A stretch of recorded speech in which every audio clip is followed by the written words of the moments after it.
All right, what's going on, guys? Got Matt Hill here today, and we're talking about special monthly compensation S.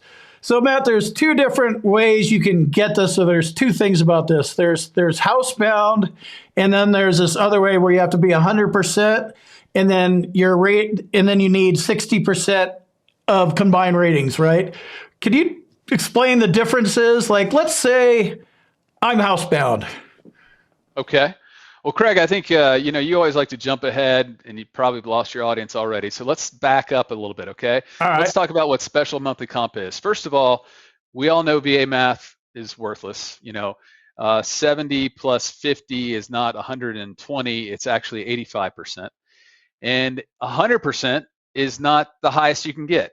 So if Beck gets 100%, well, then he can still get the special monthly comp stuff. So what you're talking about, special monthly compensation, S, means one of two things, as you said. The veteran has one disability either rated at 100% or rated at unemployability. So the easiest thing there would be like PTSD at 70, and he's getting IU for it. And then he has however many other disabilities that combine up to 60. And then that guy gets SMCS.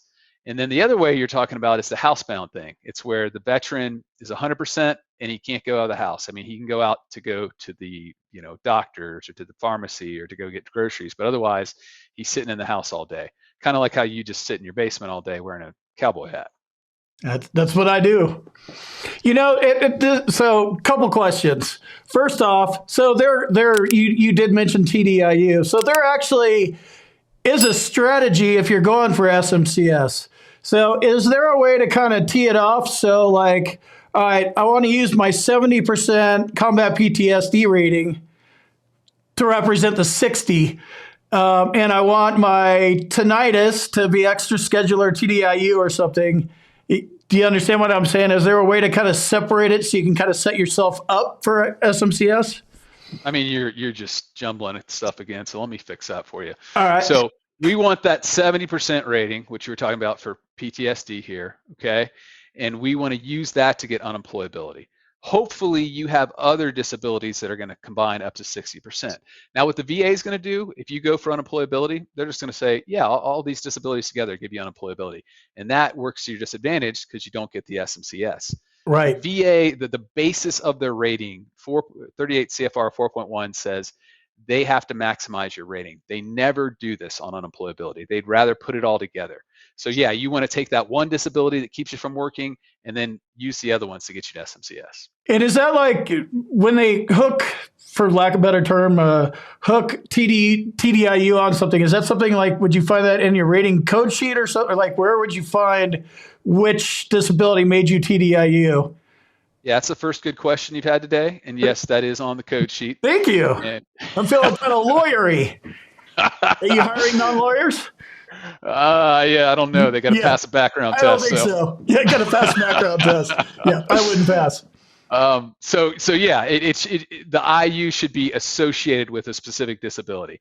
And then on the code sheet as well, you'll see lower under there that the veteran's getting special monthly compensation S. Oh, okay, at the bottom part. I got you. Yeah, yeah. All right, the housebound part. So this is written into the law. But like, have you ever argued this? Like, I'm pretty housebound myself, but you were saying like, except to go to the doctor or except to go Right. get food.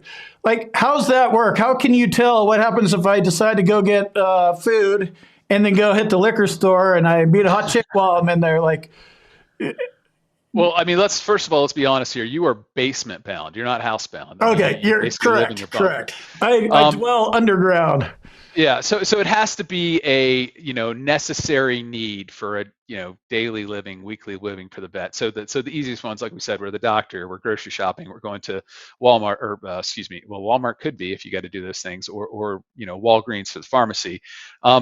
Liquor store, how are they going to tell you, oh, that's not basic? If you drink liquor, it's kind of like if you can't get it at the grocery mart, then you go there. Right. So I yeah, have a those are chronic ones. alcohol use disorder diagnosis. I need to keep up on that. So yeah, Exactly. right. Obviously, duh. But so if you're going to meet that need at a bar or you're going to a big football game, those are going to be that's problematic. So yeah, I mean, At the end of the day, they're not going to come looking for you on this. They're not going to come out and monitor you. Where vets get caught is they got neighbors or they got enemies or even friends who are saying, hey, this guy's going out, and they call the inspector general, and then they come after you that way if they see you out and about. So that would be the one thing that you need to be cautious about, I'd say. What about social media? Is that becoming more, Facebook and stuff? Or have you seen veterans getting into trouble with social media posts? Well, something like this. If the inspector general, this is like, they're not ambitious. They're lazy. They're going to go on their computer. If you have an open Facebook post, or open Facebook page, they're going to go in and say, okay, here's what this guy did last month. He went to the Knicks game, and then he went out and flew kites with all his friends at some big park. And then, he's at the top of the Empire State Building. So they're going to see all those pictures, and they're going to say, this guy is not housebound. And then they come after you. They write letters saying, we're going to take this away. And oh, by the way, we might even take back prior benefits because you were, this was falsified as far as what you were doing. So they could go probably two ways, right? They could do a rating reduction notice, which is for sure going to happen, I would guess. But then they could also see if they want to pursue a fraud case on you. They could. I mean, they need a lot more evidence for on a sure, fraud case, for sure. But they could do it. I've seen it done. Right. Yep. I'm sure everything's been done. All right. That's cool. I think, it's a little bit confusing when I talk about it. It's like, well, you're housebound and or you're 160. Kind of weird. Yeah. And the most important thing on the 160 is if you're 160, none of this applies to you. You do whatever the hell you want. You live your life. You go to that football game. You go fly your kites. They can't touch you anything on that. It's just if you're, 100% and housebound, meaning, it's not on ratings. If you need to appeal your VA claim, check out Hill and Ponton at hillandponton.com. See if they can help you out. Also, if you're at Camp Lejeune between 53 and 87, you may be eligible for additional benefits. Links for both of those are in the description. Don't forget to sign up for my boot camp if you want to learn more about my process, which is the VA claims process. You're going to need medical evidence to win your VA claim. If you're missing a diagnosis, severity of your symptoms, or a nexus, and your doctor won't do it for you, send an email to Second Strata and see if they can help you with your missing medical evidence.